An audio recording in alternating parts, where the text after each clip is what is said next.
Hi everyone, welcome to Home Cooking with Crystal. I'm Crystal and today I'm super excited to share with you a traditional Rajasthani delicacy, Gatta curry. It's a flavorful dish made from gram flour and simmered in a rich, spicy gravy. Let's get started. For the gatta dough, we'll need some basic spices and gram flour.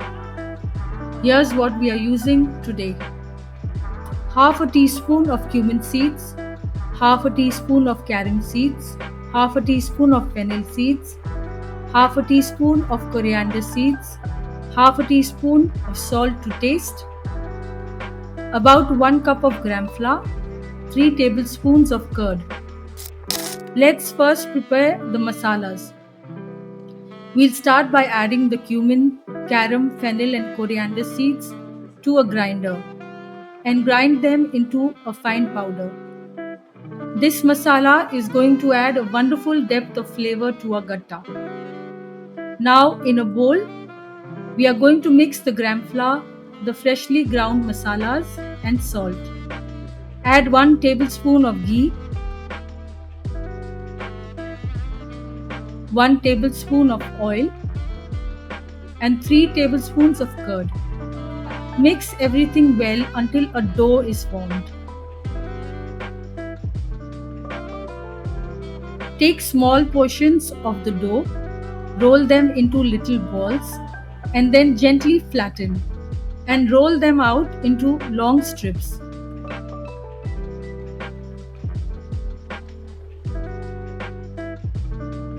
Cut these strips in half so they don't break during boiling. Next, we'll bring about 1 liter of water to a boil. Once it's boiling, drop in the dough pieces and let them cook for about 10 to 15 minutes or until they float to the top and you see bubbles forming. While the gatta is boiling, let's get our gravy ingredients ready. For this, you'll need 3 tomatoes, 1 onion, 3 green chilies, a handful of coriander leaves. We'll also prepare a curd mixture with half cup of curd. Now mix the curd with the chili powder, turmeric and coriander powder. We'll use this later for our gravy.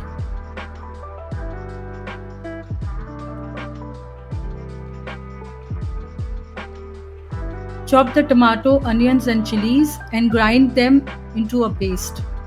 Set that aside. Now let's check back on our gatta. They have boiled nicely, so we'll strain them and let them cool for a few minutes. But don't throw away that water, we'll use it in the gravy. Once the gatta pieces have cooled, cut them into smaller bite-sized pieces. Now it's time for the frying process. In a pan, add 1 tablespoon of oil and let it heat. Add 1 teaspoon of cumin seeds and allow them to sizzle. Next, add the chopped onions and saute until they turn golden brown.